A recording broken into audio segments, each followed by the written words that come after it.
Jake Reiner once truly believed this Christmas would finally be a full-circle moment, a real homecoming at last.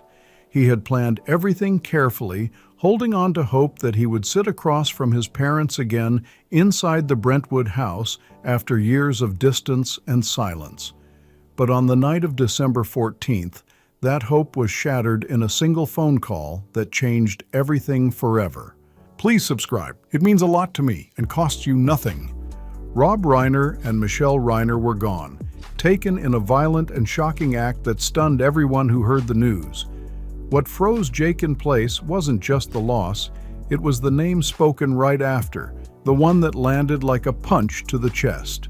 Nick Reiner, his biological younger brother, the same person Jake had once loved, defended, and protected with everything he had.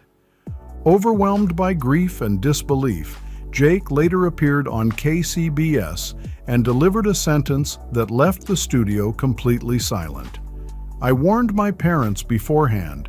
I was afraid that one day he would do something that could not be undone." That moment cut deep, and you could feel the weight behind every word. That line wasn't just shock talking. It marked the collapse of a belief Jake had carried for years. It was the moment where hope gave way to painful clarity. For the first time, Jake chose to speak openly about the darker truth inside his own family, including long-standing favoritism and unchecked behavior that, in his view, quietly set the stage for disaster. So when Nick later reached out, insisting on his innocence and asking Jake to help secure bail, Jake said no, and that decision shook people just as hard. It wasn't cruelty, it was acceptance. Jake had come to terms with something brutal. This family had been fractured long before tragedy struck, and some cracks simply cannot be sealed back up. By December 17th, Los Angeles felt eerily still, wrapped in a heavy silence that pressed down on the city.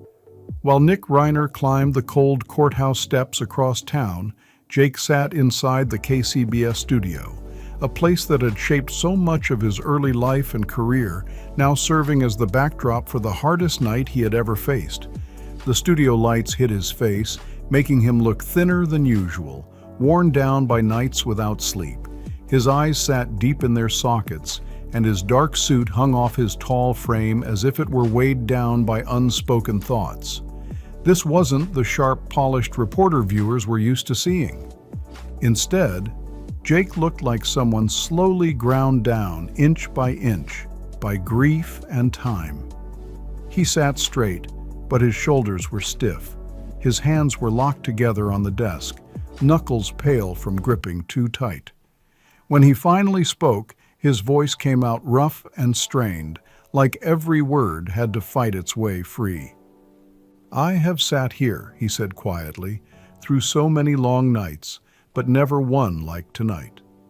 And with that, he began telling his story, not smoothly, but in fragments, memories spilling out unevenly, tracing a life shaped by the weight of the Reiner name, a last name that made others smile but always felt too heavy for him to wear.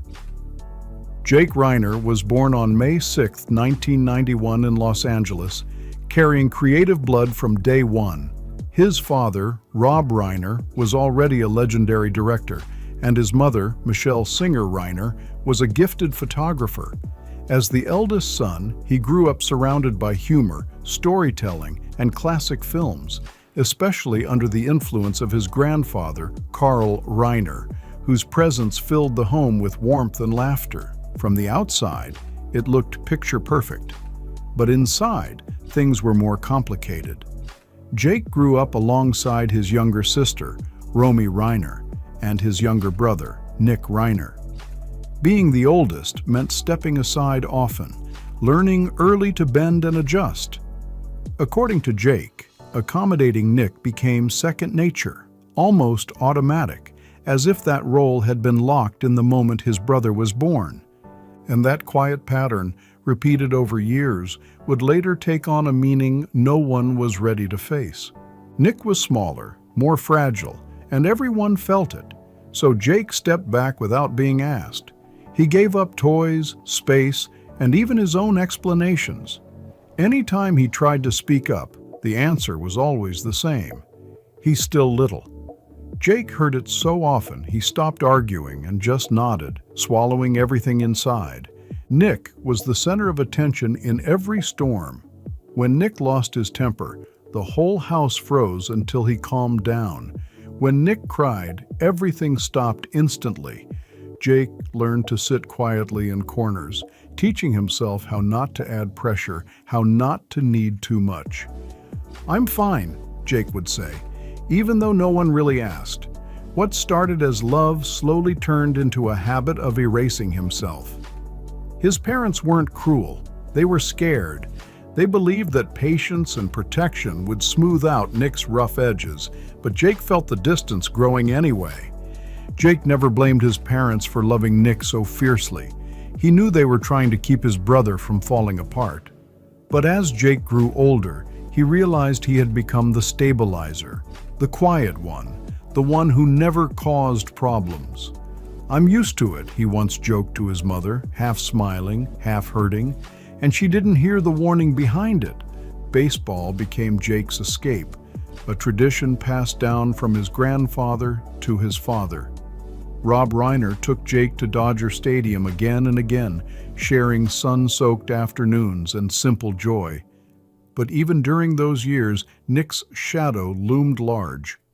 As Nick entered his teens, the warning signs appeared: mood swings, sudden disappearances, broken promises. Rehab followed school, then school again. Each time Nick said, "I'll be okay this time," his parents believed. Jake wanted to believe too, but fear was already settling in. Jake once overheard his mother in the kitchen, her voice shaking as she said, "As long as he's still breathing, I won't give up." That line stuck with him forever. There were nights when Nick came home completely out of control, and Jake watched his father instinctively step between them, acting like a human shield. Behind closed doors, Michelle cried quietly, trying not to let Nick see the damage. That's when Jake realized this wasn't a normal family anymore. They were living hour to hour, stuck in survival mode. "We have to save him," Rob once said, and Jake stayed silent, already afraid of the next question. Who saves the people doing the saving? From that point on, Jake spoke less, watched more, and slowly started dreaming about leaving home just to breathe again. Jake grew afraid of fame, of privacy being stripped away, of having to hide painful family truths. He once stood backstage watching lights shine on others, asking himself quietly, "What if this path isn't mine?" That question followed him for years. So despite carrying the famous Reiner name, Jake didn't rush the spotlight. He chose his own lane, enrolling at Syracuse University and majoring in broadcast journalism, where his love for storytelling finally clicked. "I only have one other passion, news," he once said, staking his own claim outside his father's shadow. After graduation, he worked his way up the hard way, local stations in Salinas, then Houston from 2016 to 2018. Colleagues respected his calm style and real approach, especially in serious coverage. He wasn't chasing fame. He was building something solid. On screen, Jake became a familiar face, steady voice, focused eyes, no drama for show. But every night after taking off the mic and jacket, that old emptiness came back. In Houston and later at KCBS/KCAL in Los Angeles, he lived the grind of real journalism. Long nights, hard stories, broken lives told straight. He kept distance from the family spotlight, earning his name the slow way. Baseball stayed close to his heart too. He co-hosted the Incline Dodgers podcast, mixing laughs with sharp talk, holding on to family tradition in his own style. When Jake talked about KCBS, his posture changed slightly. "I chose journalism," he said softly, "because I thought if I stood behind the story, life wouldn't call my name." He gave a faint smile, then admitted, "I was wrong. The year 2023 became a real turning point for Jake, both professionally and emotionally. He appeared in projects like Curb Your Enthusiasm, For All Mankind, and American Crime Story. But it was the independent film Love and Tax that truly changed the game. His leading role earned him Best Actor at the Myrtle Beach International Film Festival in 2024, and people finally started paying attention. Smaller but sharp roles in films like This Is Us and Shock and Awe added to that momentum. Critics noticed something different, a quiet intensity, a mix of journalistic discipline and creative legacy. Jake wasn't loud or flashy, but he was real. And that authenticity hit harder than any big performance ever could. Yet behind the scenes, the weight never left him. In the rare quiet moments between takes, Jake found his thoughts drifting back to his parents, more than he ever admitted out loud. Every performance felt personal. He wasn't acting just for cameras or critics, but for two people who had watched him grow from day one. In his mind, Rob always stood just behind the set, arms crossed, serious but proud. Michelle appeared softer, observing quietly like she was saving every second in memory. Some nights, Jake would call home, forcing calm into his voice while his heart raced. He talked about auditions, about landing roles against impossible odds. "I did it," he'd say, half joking, half hopeful. Rob paused, then said, "I knew you would." Michelle laughed through emotion, telling him, "I always knew you'd find your place." Jake held onto those words like armor. Every small win, every article, every behind-the-scenes clip, they saw it first. Michelle sent long, heartfelt messages. Rob kept it short, but Jake understood the pride behind every line. "You're on the right path," his father once said, a sentence Jake reread more times than he could count. That Christmas, Jake believed it was finally time to come home. He pictured the living room, imagined placing his achievements on the table like overdue gifts, Rob nodding quietly, Michelle squeezing his hand. "Our son," she would say, and just thinking about it warmed him inside. He planned everything, flights, gifts, even the words he'd say walking through the door. "I'm home." This time, he wouldn't arrive as a lost kid, but as a man who made them proud. But everything shattered in an instant. On December 14th, while Jake was finishing work on a film in New York, the news arrived without mercy or warning. His parents were gone, taken inside the very home where his childhood had lived. The final anchors of his life disappeared in a single moment. Before he could even process that loss, another shock followed. His younger brother, Nick, was accused of responsibility. Jake stood frozen, unable to move, feeling the ground vanish beneath him. Not falling, just drifting, suspended in disbelief. Christmas was no longer about reunion. It became a hollow space where two chairs would always remain empty. The home he dreamed of returning to was suddenly gone forever. That silent pain spread through every second like a brutal wave that refused to calm down. Jake flew back to Los Angeles immediately and reunited with his sister Romy. The two could barely speak. They just held each other and cried, trying to hold on to whatever pieces of family warmth still existed. "The pain is unimaginable, every single moment," they would later say. And at that time, there were no words strong enough to explain it. Jake felt completely alone inside a city that once glittered with promise but now felt endlessly dark. And then the grief shifted. What followed wasn't calm or reflection. It was rage, delayed but scorching hot, rising after the pain to burn whatever strength he had left. His voice shook as he finally said it out loud. "I warned them. I warned my parents 3 months earlier." His words trembled with anger and helplessness. Jake explained that long before everything collapsed, he had reached out to his parents, not in frustration, not in anger, but in fear, real fear. 3 months earlier, when he learned that Nick wanted to move back home after years of homelessness and severe addiction, panic set in. "I don't feel safe," Jake said, remembering how even his hands were shaking back then. He called them urgently, pleading over the phone.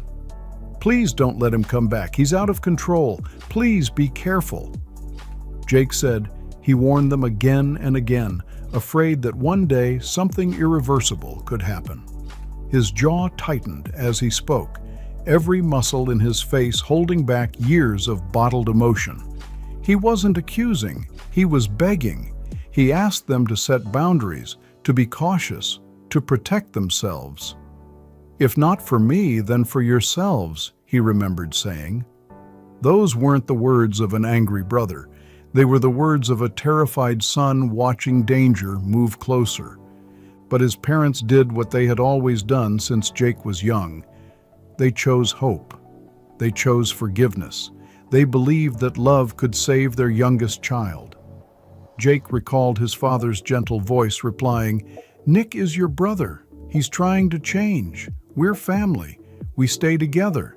And Michelle reassured him through tears that they would supervise, that they would help Nick through it. Jake tried to explain the violent outbursts, the years on the streets, the darkness addiction had carved deep inside Nick. But compassion won. And now the unthinkable had happened. "I never thought, I never believed he could do something like this," Jake cried, leaving viewers frozen in silence.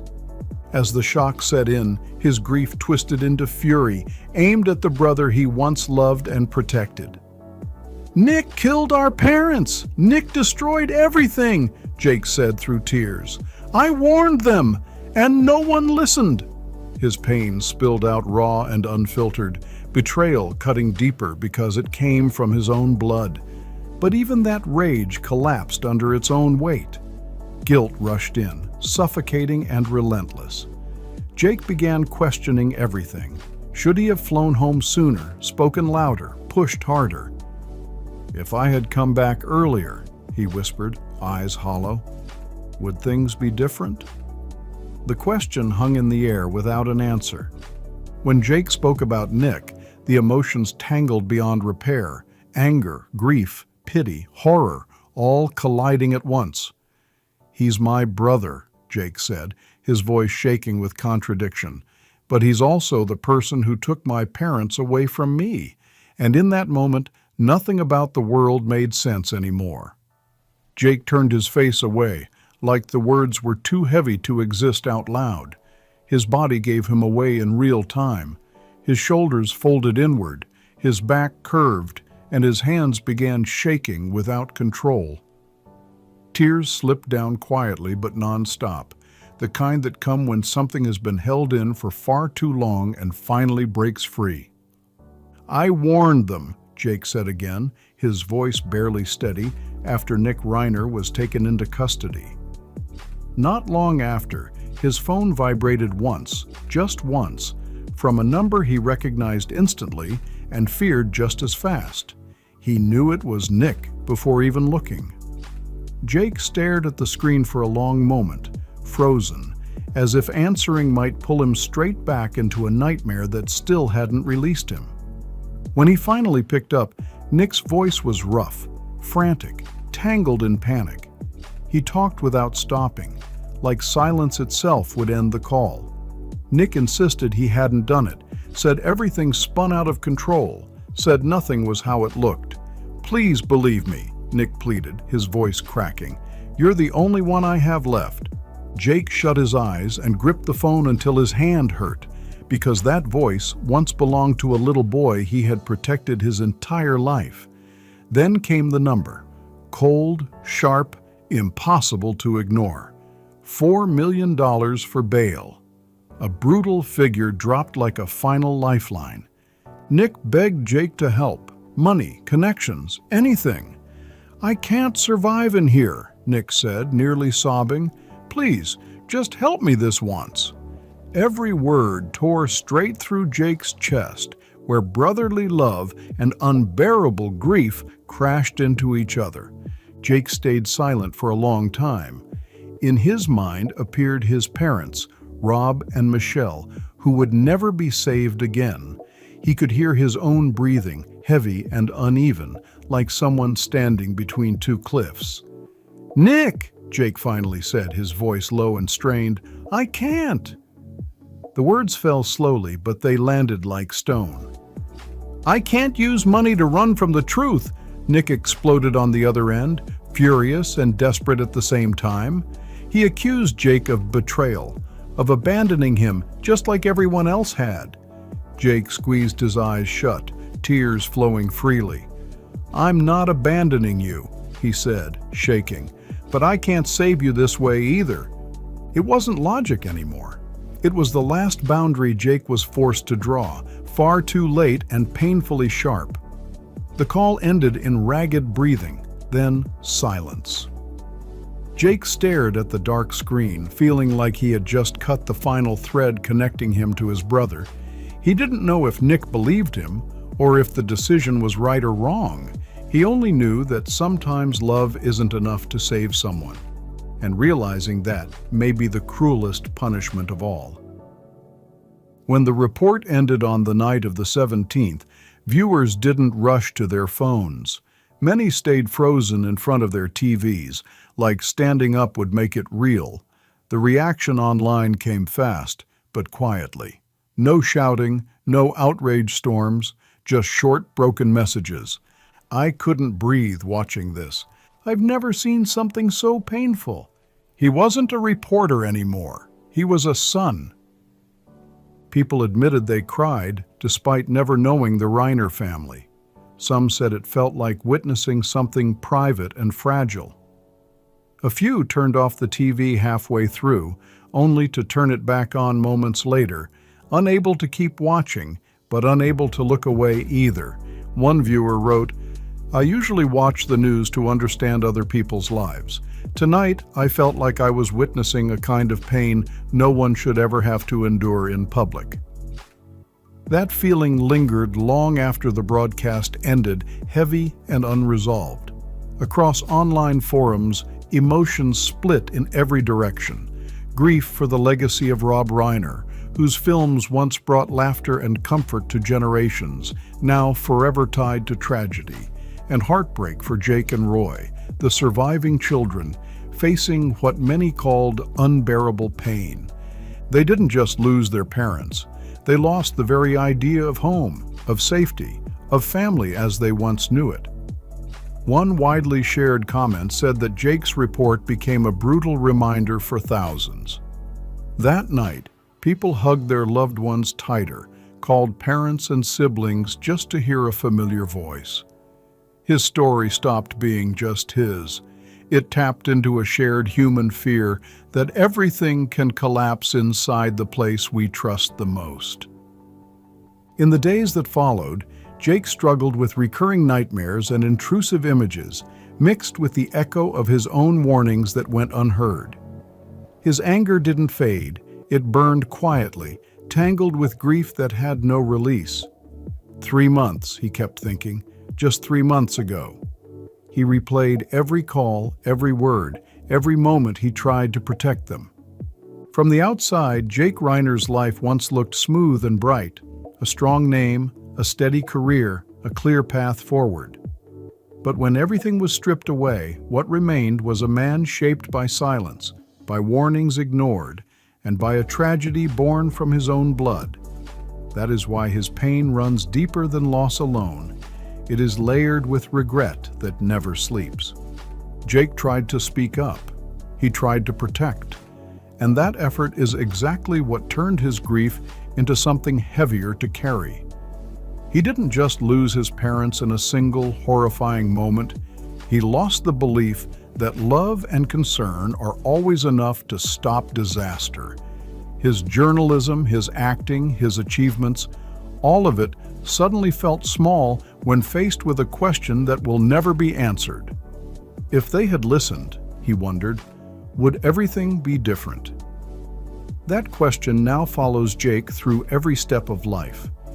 He continues forward carrying rage, guilt, and unfinished love, a wound that will never fully close. Jake speaking out was never about attention.